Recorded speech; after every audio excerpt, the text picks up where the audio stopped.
In November of 2014, Halo the Master Chief Collection was released on the Xbox One. What was meant to be a momentous occasion quickly became a catastrophe. It was obvious that the scope of the project was far greater than developer 343 Industries had anticipated. Online play, be it cooperative campaign or multiplayer, were essentially non-functional for months after launch. Eventually, 343 did manage to stabilize the game, but it still wasn't near what had been promised. What about now, 6 years later? Does the game finally live up to expectations?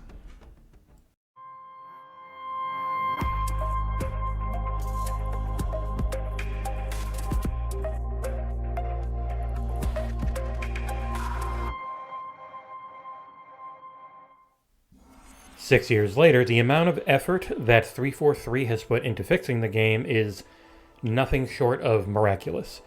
They have fixed every major issue from launch, and the campaigns of Halo 3 ODST and Halo Reach have been added in as well.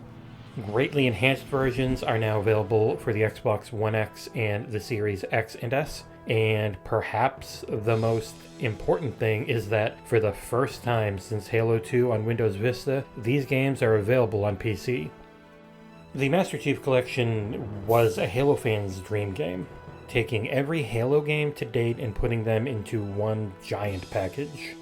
The idea of being able to jump into a playlist and go between various campaigns or all the multiplayer modes was intoxicating.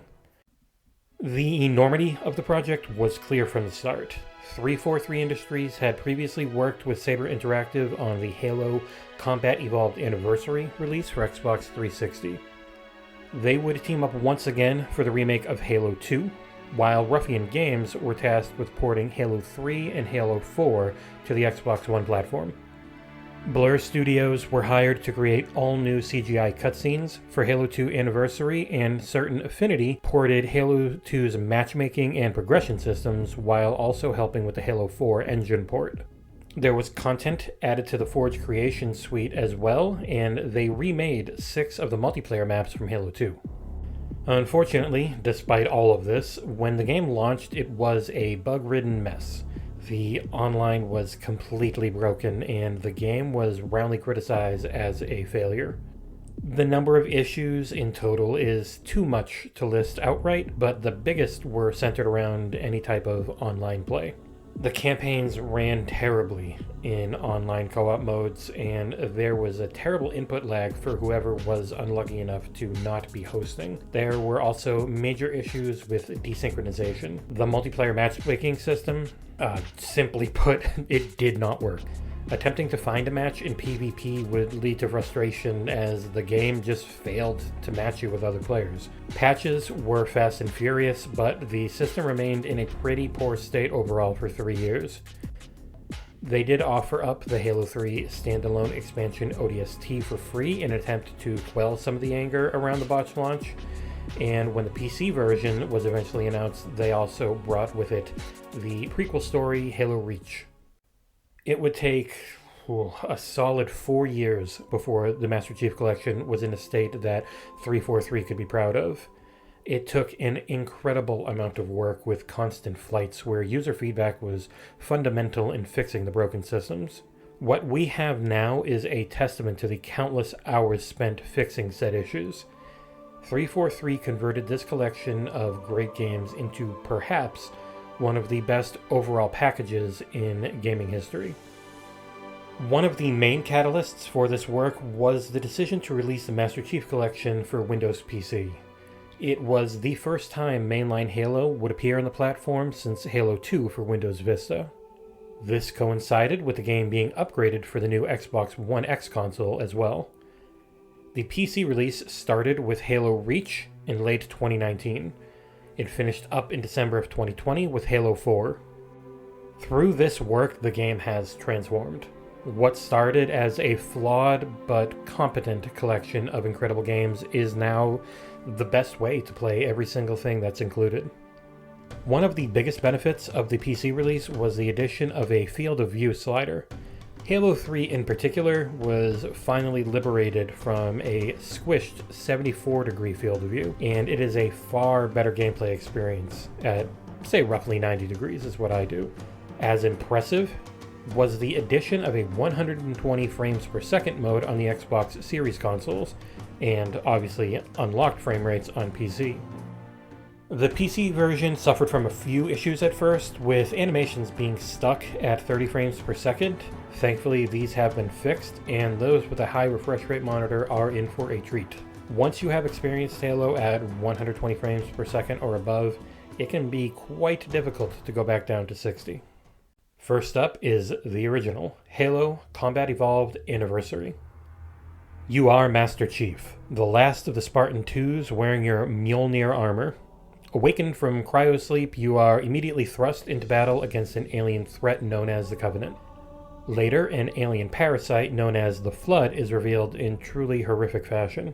And I'm not sure that there is much left to be said about Halo. It's the main reason Microsoft had the success they did with the original Xbox, as it brought a level of competence to the first-person shooter genre that consoles hadn't yet achieved. While it's still no match for the precision of a mouse, the controls felt better than any console shooter really had before, and the campaign featured competent voice acting, decent writing, and a truly incredible soundtrack. There was an air of mystery to everything, and many were immediately drawn to the universe that Bungie had created. Halo for the OG Xbox was released back in 2001, while the Anniversary Edition was based on the 2003 PC port by Gearbox. This had the side effect of some legacy issues, including a lower field of view, worse textures, and some missing shaders, and while the latter is still being fixed, the field of view issue has finally been solved with the latest update. A really neat feature is the ability to swap between the original graphics and the updated graphics on the fly.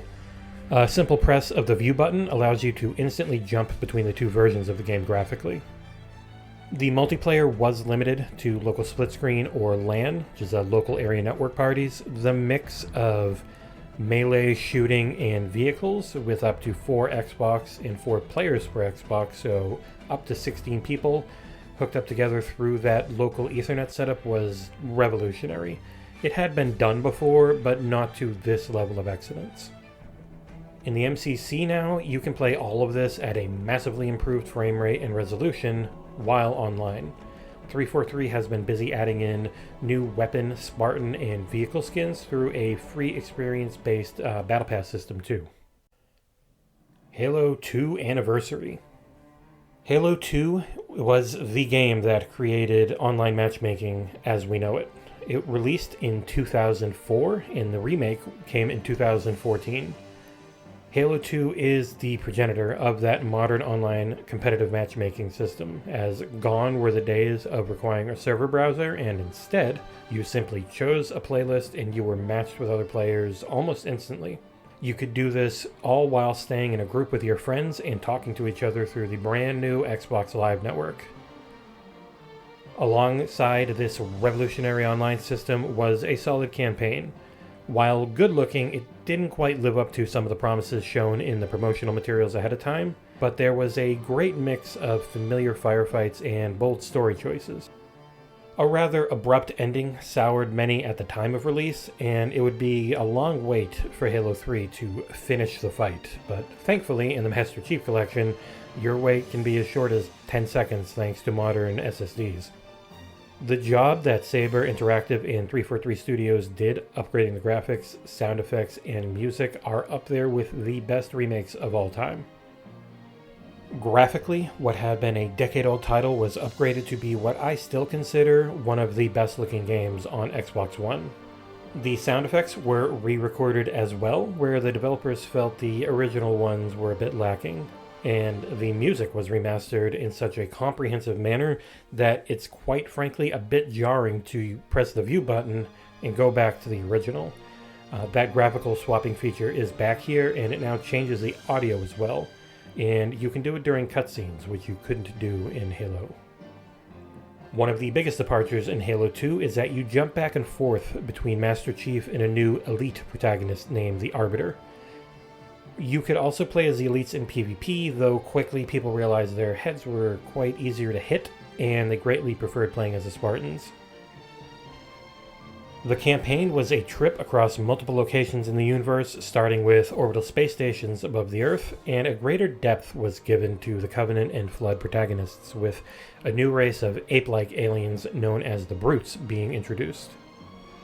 This remaster was the impetus that led to the creation of the Master Chief Collection, and thanks to years of work, it is now realized in a way most could have never dreamed of, and it is still a blast to play. Halo 3. Master Chief and the Arbiter team up to take down the Covenant and Flood threats once and for all. 2007's Halo 3 was one of, if not the biggest releases of all time when it came out, and for good reason. There's an excellent campaign that is matched with a breadth of options for multiplayer, as well as a new Forge creation mode.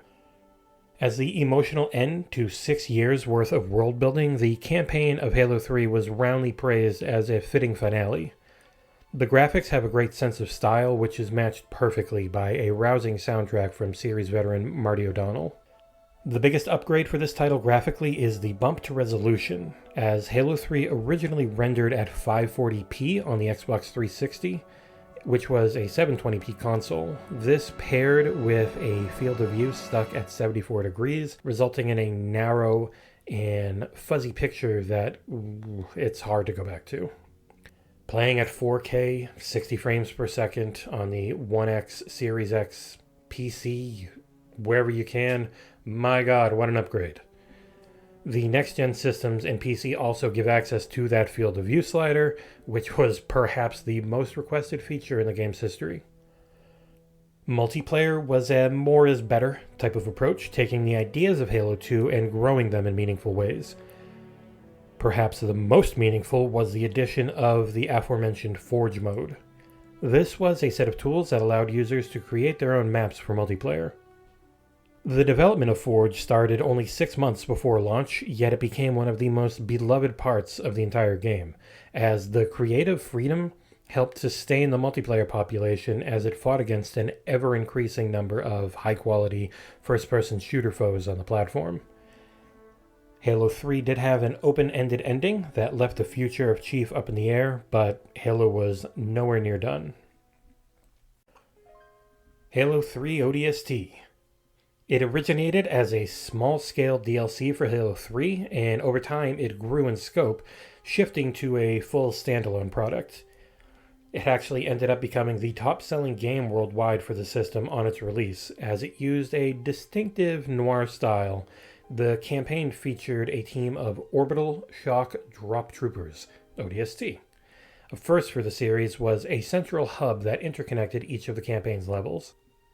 You played as the Rookie, trying to reconnect with your team after your insertion to the surface in the city of New Mombasa in Africa goes very poorly. This happened thanks to a gigantic wave of energy sending you off course courtesy of the Covenant. Through archival footage, you end up reliving each of their stories as they fought for survival.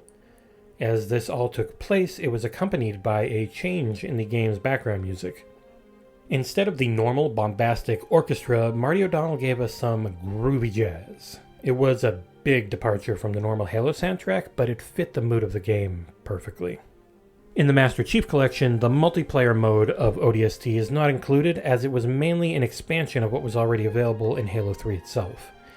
343 has started to roll over some of the ODST-only weaponry into the Halo 3 multiplayer modes. ODST is perhaps most fondly remembered for the introduction of a new mode, Firefight. This was Halo's take on Gears of War's beloved Horde mode, as you would face waves of increasingly difficult enemies, desperately trying to survive. Doing this on harder difficulties with a group of friends on the newer hardware is still a blast, as some of the voice acting in the campaign may not hold up to the modern standards, but man, it is a hell of a lot of fun to play through the campaign and the firefight, whether alone or especially with a group of friends. Halo Reach. Bungie's final entry in the Halo universe may also be their most divisive.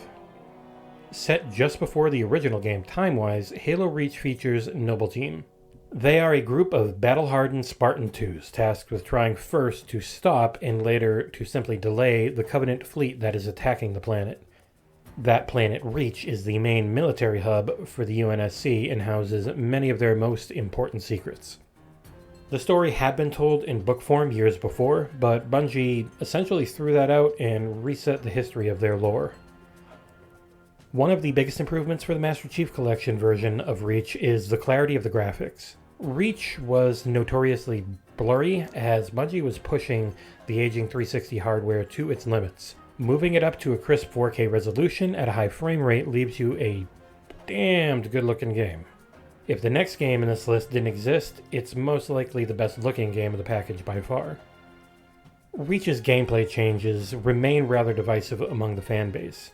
Bring up the term weapon bloom in a group of Halo fans and you're guaranteed to hear many loud groans. This is when the reticle widens after each shot, requiring you to give it a small period of time before you return back to full accuracy. It was a big change and one that was not especially well received. Reach had its fair share of criticisms in the multiplayer mode as well, the biggest of these being the reintroduction of equipment pickups and the bane known as armor lock. This was a short period of complete damage and vulnerability that was just a pain in the butt to deal with. Of all the mainline Halo games, Reach is still the one I have the most difficulty going back to on the competitive PvP side of things. Thankfully, returning to Reach was a firefight suite that was greatly expanded upon from ODST and is perhaps my most played mode in any of the games in this collection. I find few things more soothing than playing a round of Gruntpocalypse. That's a version of Firefight that is all grunts, with the Grunt birthday party skull turned on. That means whenever you get a headshot, you get a satisfying hooray and a shower of confetti. Thanks to the emotionally moving campaign and excellent Firefight mode, Reach is still a delight to play through. Halo 4. 343 Industries was formed to take over the property as Bungie left Microsoft to find their fortunes on their own. Returning to Chief and Cortana, Halo 4's campaign is my personal favorite, though I know that may be sacrilegious to some. I just find that there is a level of quality to the writing that is a step above the previous entries. And the music from Massive Attack's Neil Davidge is still one of my favorite video game soundtracks of all time. Gameplay-wise, Halo 4 is known in large part as the one that finally put sprinting into Halo, and it was limited in strength, but it was a huge departure from the old floaty tank style of light jogging Spartans that Halo fans had grown up with. Another major change was not descoping when you were shot. This change felt a bit strange, but overall I felt it was a positive one. And graphically, Halo 4 was the standard bearer for the Xbox 360. Moving that up to a 4K resolution and higher frame rate makes this legitimately one of the best looking games of the Xbox One generation, even though it wasn't made for that generation. Story-wise, Halo 4 introduced us to a new faction known as the Prometheans. They were led by a forerunner known as the Didact. The Forerunners were a race of beings who had fought humanity in the Flood over 100,000 years ago. A lot of the story, including the reasons for the protagonists hating humanity, was unfortunately hidden away. They could be found in an excellent trilogy of books titled the Forerunner Trilogy, as well as in in-game terminals that played cinematic videos. And these cinematics were key to understanding the backstory, but were quite easy to miss. This ended up leading to a lot of confusion by people who just wanted to pick up the game and have a good time. They genuinely were not sure why the big bad hated them. Overall, though, the game is looked at more fondly than it was at launch. The multiplayer was in a very rough place when Halo 4 first released, as it chased too many of the trends that games like Call of Duty had made popular. Things like weapon loadouts and kill streaks were just a bridge too far for most Halo multiplayer fans. Thankfully, 343 did some darn good work adjusting to those issues, though it did take months before it was fixed. I find the mode Big Team Battle in Halo 4 to be genuinely fun. It's perhaps my favorite iteration of Big Team Battle in Halo so far. Thankfully, Forge also returned with a wealth of options for making high-quality maps, and a new mode known as Spartan Ops was introduced. Spartan Ops replaced the original firefight mode and was an unfortunately major disappointment, because while the pre-rendered cutscenes were solid, the missions themselves tended to be too short and they did not offer much in the way of replay value. It was good to have another cooperative mode, but not at the cost of losing firefight. Thankfully, in the Master Chief Collection package, you get it all. In conclusion, for me, Halo the Master Chief Collection is one of my favorite video games of all time, and it cannot be stated just how incredible the work that 343 Industries and multiple other studios have put into it over the past 5 years to get it here. Any future compilation of titles should look to this as the benchmark for what a collection of beloved titles should be. If you like first-person shooters, you love Halo, have never played Halo, or anything in between, then you would be doing yourself a major disservice if you didn't give this collection a try. Halo the Master Chief Collection is available on the Xbox One and Series families of consoles. It is also available on PC. It is available in Game Pass for both console and PC. It is also available on PC through Steam.